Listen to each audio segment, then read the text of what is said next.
So hello everyone, it's exciting to be here. Day one of my gym residency here at St. Louis Chess Club. I'm going to go over some of the critical yet considerably easy to understand moments of the match between Spassky and Fischer. Fischer-Spassky, 1972 match of the century. We are at the 50 years anniversary of this event. First, the result. It was 7-3 for Fischer and 11 draws. So that, if you do the math, it's 7 plus 5.5, 12.5 to plus 4, 8.5. Yeah.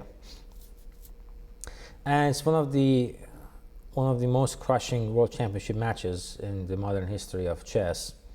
Honestly, we haven't had that since Kasparov short, and recently we had Carlsen against Nepomniachtchi. So, and the story in itself is fascinating. So I think Fischer was not going to show up for quite some time. They were debating back and forth. Henry Kissinger called him, I guess, asked him to stand up for his country, doing his patriotic duty. Anyways, back and forth. Here we have Fischer in Reykjavik played the match with Spassky. Game 1, 11th of July to 1972. 50 years and how many months? And no, just less than a month, like 28, 9 days, something like that, kind of. Yeah, I'm into this kind of details thing. Sorry for the lack of brevity. So, all right. So here we have game 1. There is not much to talk about the game 1 except for one moment, and it appears that Spassky just wants to show that he can avoid losing to Fischer. The result between the two players between this match was +2 for Spassky, with 2 wins and a draw, or I don't know, 2 wins or 2 draws, if my memory helps. But I'm sure 2 wins and the draw is correct. 1 draw at the Olympiad, 1 win at the Olympiad for Spassky, and another win at the Piatigorsky Cup. So they played it on, very simple Ragozin, and it's very funny that this opening got out of mainstream for a long time, and Fischer was the only world champion was playing until the modern chess with the engines. It became more popular. So another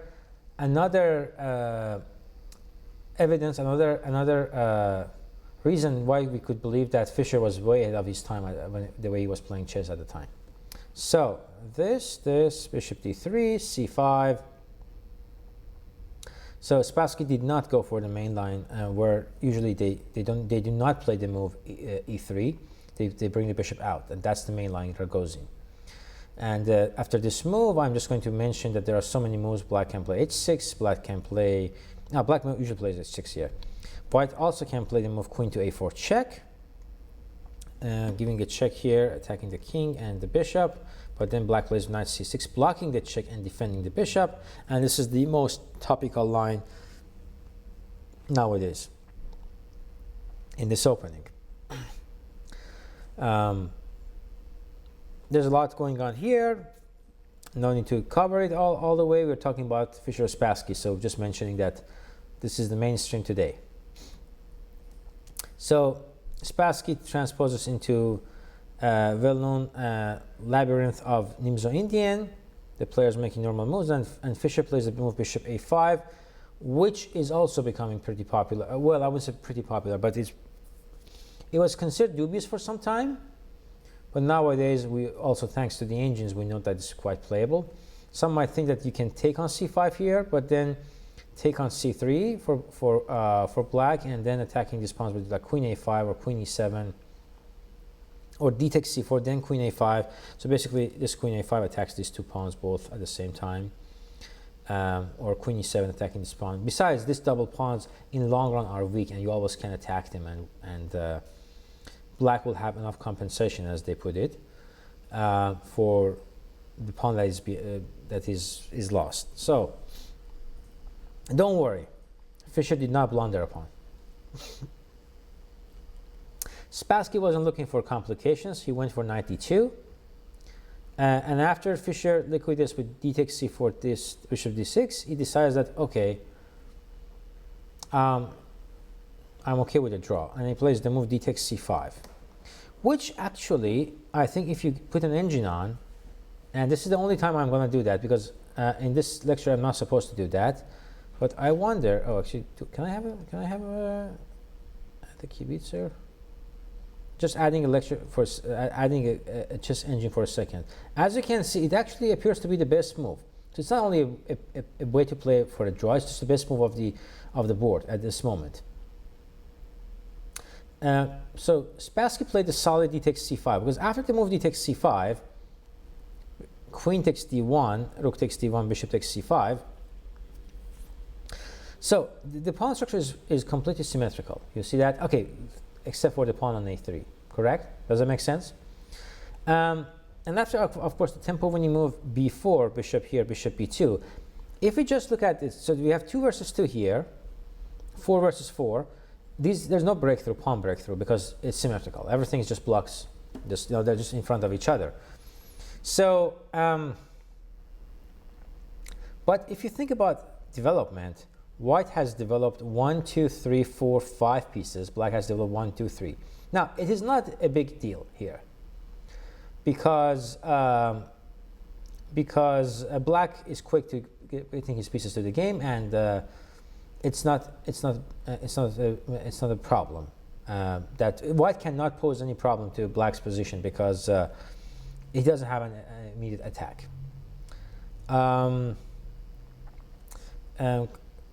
Fischer played bishop d7.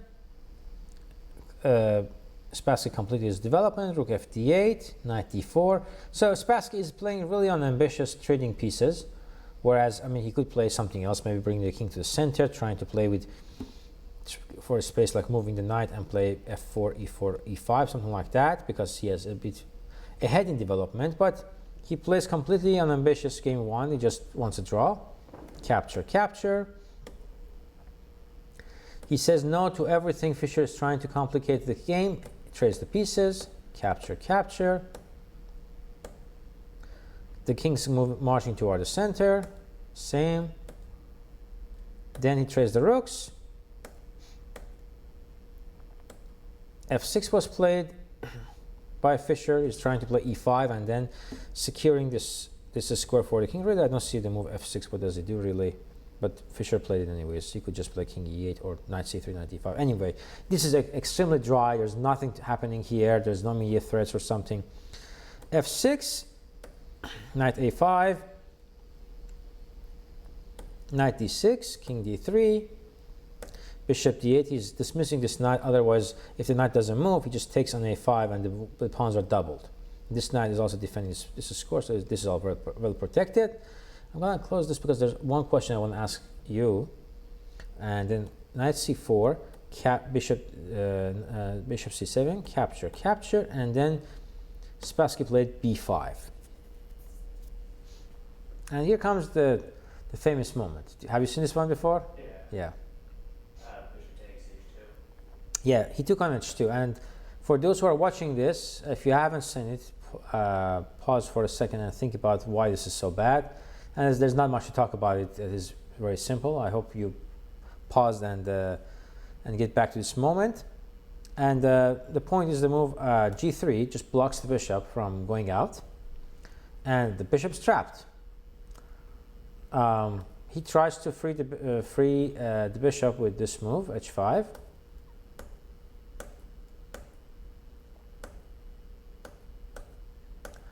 And no, it's not happening. So the bishop's gone. So white is up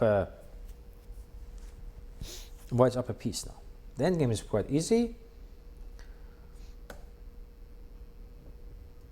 And Spassky plays it with a good level of technique that is expected from a world champion, right? I mean, after all, he was the world champion.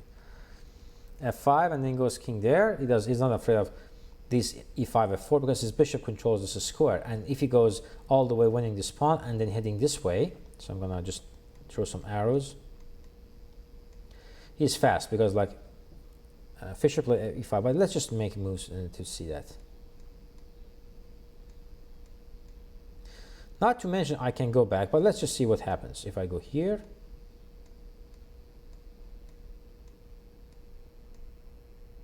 Obviously, I have the counterplay over here, so I could have been wrong. I mean, probably he has this move now, and it's a draw.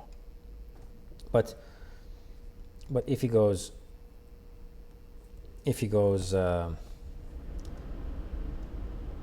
this way, then I'm heading this way and winning this pawn. But anyways, I could go back after king g5. And now I win this pawns quite easily. Like if he goes here, just bishop g1, and black is in zugzwang. So if e5, king g5, f4, capture. I was talking to king g6 is a plan, but then black has a counter against winning this pawn on a4. So instead, I'm talking about the move f4.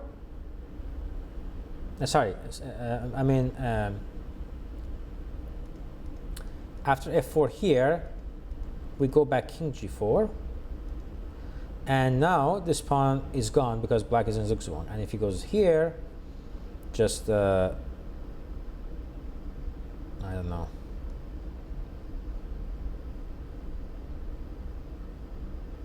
Bishop here, king here, bishop here, f3, king g5, and he's again in zugzwang. So the good thing about having the extra bishop for Spassky is that he could lose as many tempi with the bishop as he wants, and the bishop goes around. So they basically are playing kind of a checkers here. So yeah, and anyways, he played f4, and eventually the game ended in the game was won by. Hello, welcome. Hello. Hey, how's it going well. How are you? Good. Welcome. Thanks. So and then here we are. Game was over. All right. So nothing so grand about this one. Just because we're covering Fischer Spassky and it's the 50th anniversary. So this was just how it started. Well, the next one doesn't have much of a. Anyways, the point is that there's no move on the right side. You don't see them. Oh. But the thing is, this is game 2 where Fischer didn't show up because of the problems with the camera. So that's 2-0 now for Spassky. So I'm going to close this. All right. So now we get to this game. Game 3. And this has a very important. This has a great deal of value in the history of this match and everything, because we're now here. Spassky has +3 against, not +3 in the match, but +3 in their lifetime matches. Never lost a single game to Fischer, and then we have this game.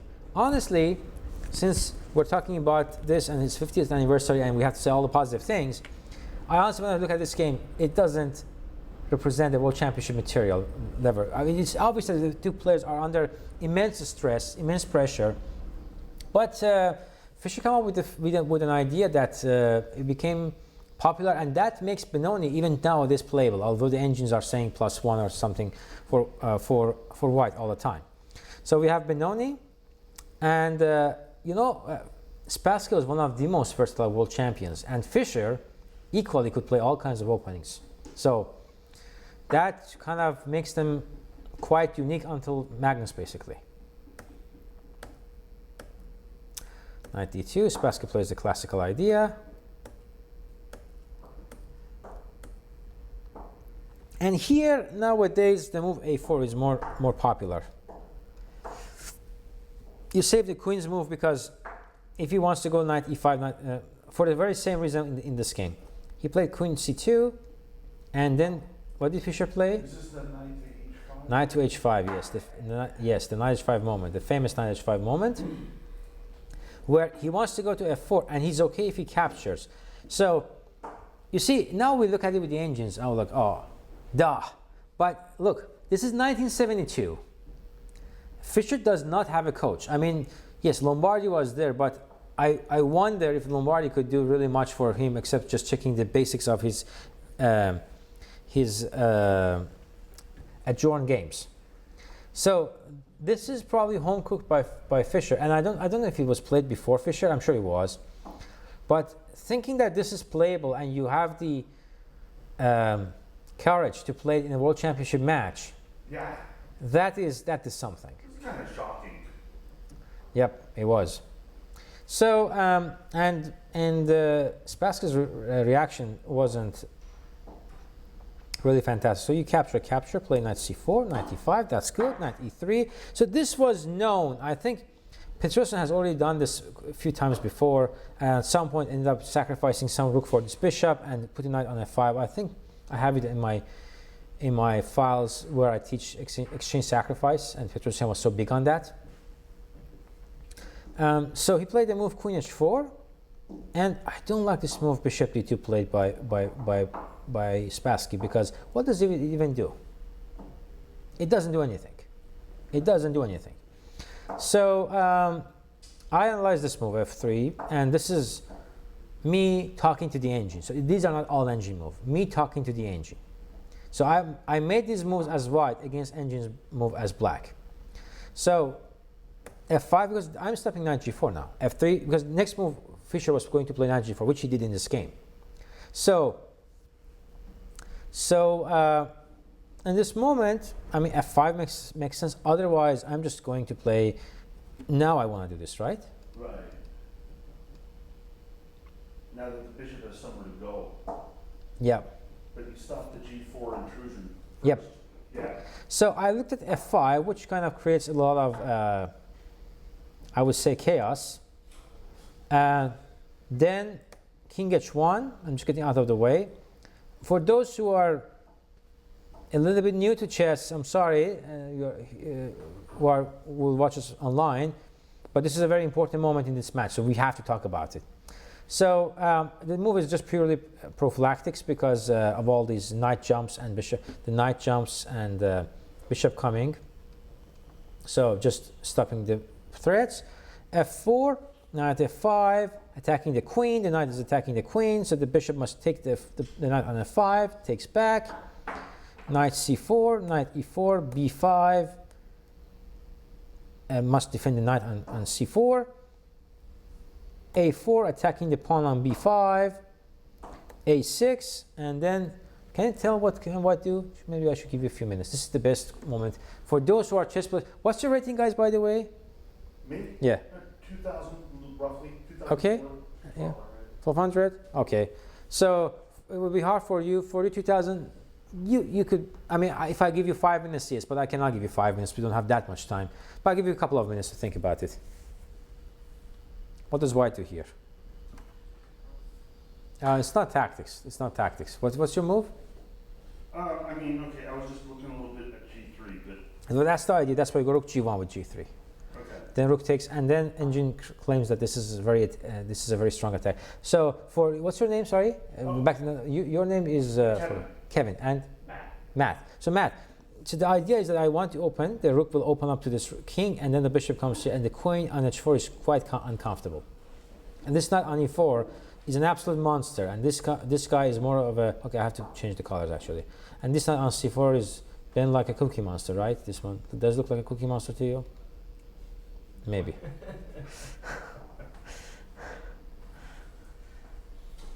So, yeah, so this is the idea. And yeah, g3, and this knight can never go to e3, just to give you an idea why. Because capture, and then I have this move f6.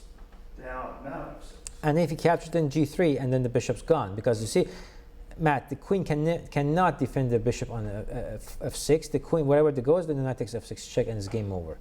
So that's why it cannot do that. So f3. So am I asking too much from a world champion to find a move f3 preventive against knight g4? World champions are champions of prophylactics. That's what distinguishes GMs from IMs and world champions from anyone. They can smell this kind of threats from afar. So it just says Spassky wasn't himself. The whole aura, the whole euphoria of world championship against an American has taken him by, I don't know. He wasn't himself, but Fischer was at his best. So bishop d2, knight g4. Fischer makes the most out of his chances. Bishop f4, queen f6. g3. Again, this is not world championship move. You have to go world championship move. You have to go back bishop g3, f4. You cannot just concede weaknesses on light squares. Oh, sorry. When your opponent has a light square bishop. So Fischer plays bishop d7, running for the b pawn. This, and very strong move b6, because he wants not to go a6 b5. So good for Matt and those who are watching live and online. If I go a6, there's a5. And due to en passant, I have a hard time playing the idea of b5. So that's called prophylaxis by playing the move b6. And that's what shows that, you know, Fischer was himself. And that's what makes it very important. Rook e1, a6, rook e2, b5. And when Fischer was executing his plans, he was fast and he was merciless. So rook there, queen g6, pinning. It's not exactly a pinning, but this is a good x-ray to have, because endgames are always good for us because we have two bishops and already an established majority, right? Where this bishop smoothly covering. Make sense, Matt? Are we good? Okay.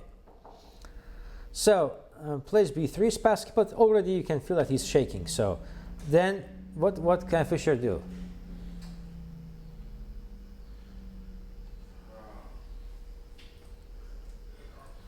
Couple of minutes. I'm giving you a couple of minutes. Eventually you want to do that. But again, preparation and prophylactics. Think like a world champion. So Kevin, you want to play b4. You want to exploit e4 square. That's your main plan, right? Yeah. Yeah. So how do you do that? No, if I go a5, I'm hanging this pawn. If I go a5. You wouldn't want to trade the dark square bishop and then. No, you don't want to give up this guy. This guy is your sniper for that majority here. You want to exploit e4, you first prepare it.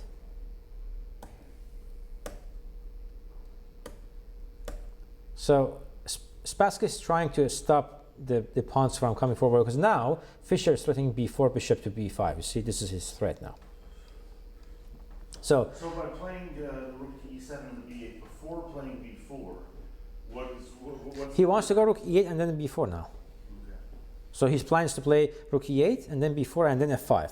That's it. And then the whole thing. I mean, he just opens. I mean, just the white's position will be left. I mean, everything is wide open. The bishops are very strong, and then once everything gets traded off, this pawns. Once this pawn is here, once this. Oops, sorry. Once this pawn gets to this square, if I get to play. Oops, what's this? This is a very sensitive mouse you have, Ben Simon. We have another if you want. No, it's good. I'm just kidding. F5 trade, and then once this bishop goes around, then oops, it's gonna be very dangerous. If I get imagine all the major pieces going off the board. That trade, the bishop gets behind the pawn. That will be game over. So Spassky tried to complicate things, and b4, but now that pawn on c4 is a monster sitting there. Rook comes to e8, and now white is completely tied down. But for you, Matt, we're not going to take on c3. You cash out when you know it's time for. So we don't rush into cash out, right? In chess, when I teach chess, and to the people who are like my age, a little bit older or whatever, they like financial terms. I would just say, when you have an advantage without counterplay, it's like your IRA. You don't cash out your IRA. That's what it is. An advantage without the counterplay is your IRA. Don't touch it. This, h5, back, improvement. Diversify, reinvest. You just keep going forward. Okay? There. Okay, he's not finding a plan. That's fine. Okay, it's time to cash out. You go around and just see, okay, your portfolio doesn't grow. Okay, it's time to cash out. And it's a good time to cash out, because after all these trades, now after the cash out, it's time to invest in something else. Now you see, all of a sudden I'm in a good shape. And after bishop h6, queen back here, depose the bishop, queen b1 pinning it, king f1 and bishop. And now, if only white could play the move bishop b2, we were the one who were going to be in trouble, right? But this bishop is luckily pinned. And now we are the one who are going to exploit all these squares. all of them. So game continued. King e2, queen e4 check, queen e3, queen c2 check, queen d2, queen b3, queen d4, and bishop d3 check.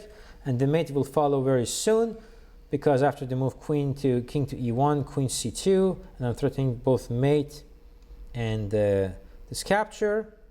I could also take the pawn on b4, but I mean this makes more sense to me because I want to checkmate here. Oh, he has queen e3 now. So wait a second. I can't take the pawn. Is really the only move? Oh, wait, because now he doesn't. Okay, this is mate because he doesn't have this move. I play queen b1. Yeah. Okay. Okay. I'm so tired from my trip back from California and playing 9-round tournaments, so still recovering. Okay. Also, the funny thing is that I never went beyond the move beyond this move in the game. This is the first time I went beyond this game. So I've looked at this game up to this point like maybe 100 times, but I've never gone through all of the games before because it was like, oh, black is winning. So I've never actually spent time looking at it. Okay, wasn't the greatest game, but it was the pivotal moment. It was the pivoting moment for Fischer because he won his first game ever against the world champion. And speaking of the rating difference, I mean, look at this. Oh, you don't see it there. But at the time, Fischer was 2785, and Spassky was high 2600. That's like almost 100 points rating difference. That's how the matches are nowadays between Carlsen and his opponents, basically. Just the only difference is that Carlsen is also the world champion, which makes it even harder for his opponents to play against him.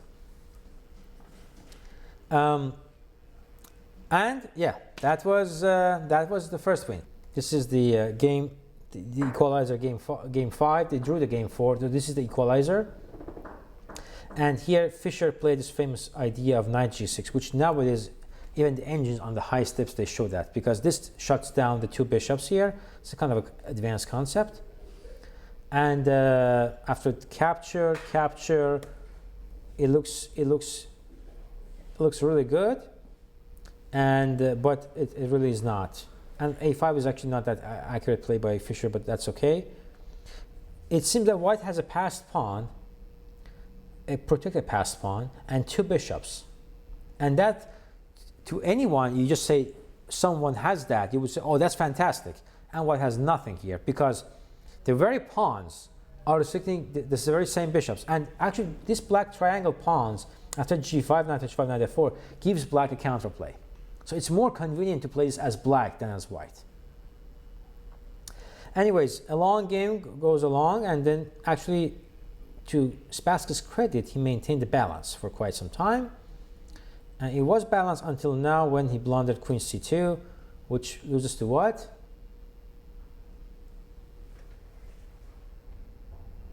Ben Simon cannot answer that. I think he played take. A4. Yeah. A deflection, false. So another reason that how much pressure was on Spassky playing this match. I think queen e3 was a draw, queen b1 was a draw. He has so many moves. And then this blunder. And I think, this is my opinion, I'm not an expert on Fischer-Spassky match. I'm just a chess player. Okay, Grandmaster. Have some life experience playing this game. And it's a very difficult game. It's a lot of psychological and mental capacity it takes to play good chess. And I think that this was a defining moment. I think if Spassky was not going to make this blunder in this moment, it would have been a completely different match. It would have not been the walk in the park Fischer got from this point on. You think it just psychologically jarred? He just collapsed here. I mean, Spassky was gone from here. You could see the spark from here and there, but he was so inconsistent. He couldn't keep up with the game, and it was just like always something missing in his calculation. And I think this was it. If he had kept this game, if he hadn't blundered in this moment, I would say still Fischer was going to win the match because he was the stronger player, but it would have been a hell of a match. Right. Which we probably would have enjoyed more now talking about it. But hey, the history is already written, so it's the good thing is that we cannot rewrite it. Okay, and now comes the final game that I've prepared for you. And I call this the gem of the match, which is game 6, Fischer versus Spassky. And I love this, and I use this to teach players from 1000 to 2200. And I love the clarity and simplicity of the Fischer's play. Reminds us of old times Capablanca, and it's so sad when I was looking at this game with an engine. Oh my God! Like every move is inaccurate, everything here and there. Okay, it's a different time now. But when I was a kid and I looked at it, and when was the first time? Let me think about it. I'm talking 24 years ago. First time I saw this. I was 13. Already too late, but okay. Back in where I'm from, which is Iran, there weren't so many chess books there, so chess was banned for a long time. So we only heard of Fischer. I even hadn't seen a photo of Fischer until I was 10. So c4, e6, knight f3, d5, d4, knight f6, knight c3, bishop e7, and we have a queen's gambit where white wants to exert pressure in the center. Black is extremely solid. Everything is very well protected. But black lacks one thing, which is what, Matt? Can you tell? Black is behind in one thing, one of the key concepts in the opening, which is what?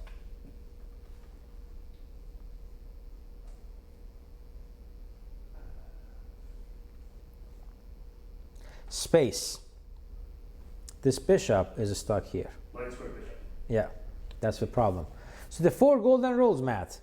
King safety, development, space and center, and material. These are the 4 things you want to look after in the opening, the first 15 moves. And I don't have enough space. But other than that, everything else black is just fine. So, goes h6, bishop drops back, b6. Now we have a TMB. A TMB. So TMB, or TBM, some people call it. It's called Tartakover-Bondarevsky-Makagonov, system of the Queen's Gambit. Mostly people refer to it as Tartakover. But it's actually all 3 guys have contributed to this opening, I would say equally, but Tartakover was number 1. So the idea is that I want to put my bishop on the long diagonal and play c5 and trade everything. And then my problems are gone. The setback is that I'm a little bit weakening my structure, as you will see. Nowadays, this is considered perfectly fine for black, easy equality, and actually Spassky achieved it. But remember, we have Spassky playing game 6, rattled by his blunder in game 5. So that's a hard thing to deal with. So takes on e7, rook c1. Spassky's play is just fine. There, c5. He pins it, that's okay. Rook c8, and then Fischer begins his usual practical approach, playing bishop b5. He's trying to kind of just being a really annoying opponent by just say, okay, you want to play knight d7, play knight d7, but I'm going to play d takes c5, and then maybe I take your knight on d7 and put more pressure on your pawns. So why is he trying to suppress that knight? Is that the idea? The idea is if he goes knight d7, he wants maybe to castle and at some point take it. Okay. The thing is, it really does nothing. So Spassky played this, Fischer took and castled. Then Spassky played just fine, played rook a7, perfectly fine move. He gets out of the pin, you see, because the bishop, in this moment, the rook is pinned. If I take the bishop, then the rook is gone. So now he's unpinned, the bishop must move, which he did. And then Spassky brought the knight to the game, that's perfectly fine too. And then here,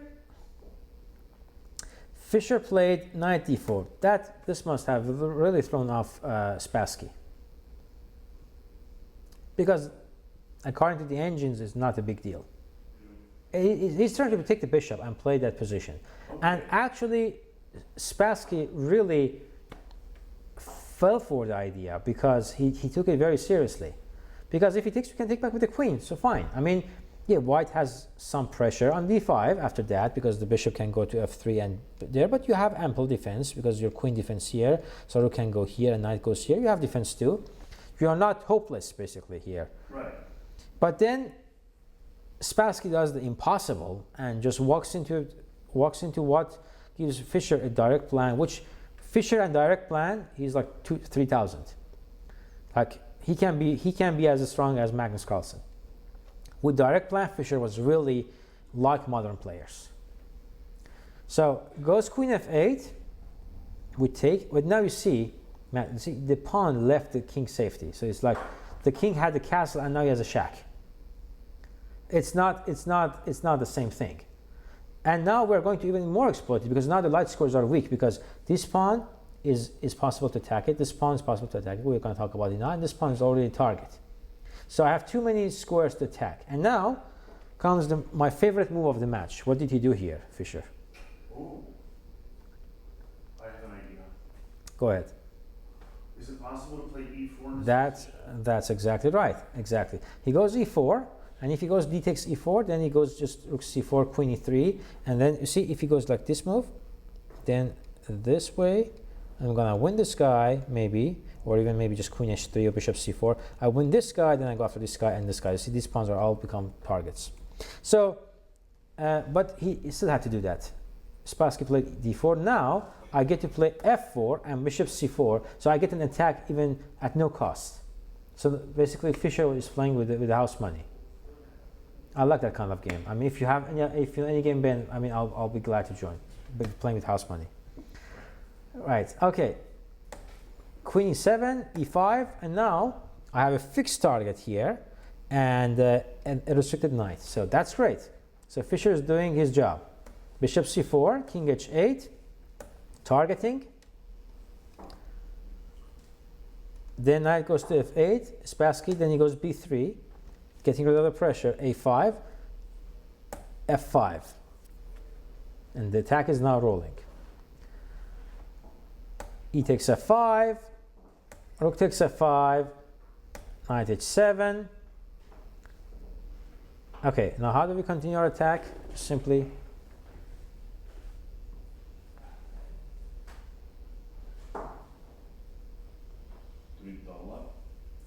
double up, yeah. Queen d8, then what do we do next? Do we get to play rook f7 already? No, because there's knight g5, so I have to get my queen out of the way. Okay, queen Queen g3, when I go with the pawn to h4, restricting this knight, and then I'm preparing to move rook f7. There, h4. h4, so the knight can't come up. Yeah, h4, rook b7, e6. Now pinning the pawn there, now he wants to go rook f7, so in case of capture, he takes with the pawn there, and the pawn is one step closer to queening. Rook c7, queen e5, domination. I'm just dominating the board. Rook f7 is coming. So also Fischer is like now acting like a cat playing with the prey. And that's the fun kind of playing chess, actually. I'm telling you, it's not only Fischer. Any GM I know, strong GM, they like to play around when they have advantage, because it psychologically shatters your opponent. You know, you have pressure and you just make a move, and it doesn't do anything immediately, but your opponent has nothing to do about it. And so